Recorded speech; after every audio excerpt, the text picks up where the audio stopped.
ह्रीं भुवनेश्वर्यै नमो नमः। आपणकर कौनसी व्यक्ति को जेल दंड हो जाइछि कि जेल रु मुकुलिबा पाई गोटी आम षोडशी तंत्र शास्त्र रे सरल प्रयोग विधान रही अछि। कौनसी मंगलवार ब्राह्म्य मुहूर्त रे उठी नित्य कर्म सारी आपण घरे लाल कपड़ा पकई षोडशी देवींकर चित्रपट रखु घी दीप लगातु भोग भोग धूप दीप नैवेद्य रे पूजा करंतु रुद्राक्ष माला द्वारा गोटे बंदी विमोचनी मंत्र को 1008 जप करंतु 11 दिन पर्यंत 11,000 जप करिवे दिन को 1008 करी मंत्र को डाकी दउछि। एही मंत्र को नोट करंतु ओम ह्रीं षोडशी देव्यै बंदी विमोचने नमः।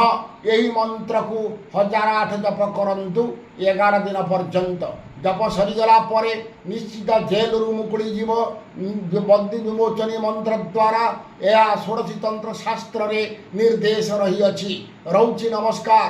जय जगन्नाथ। जय माँ कामाख्या।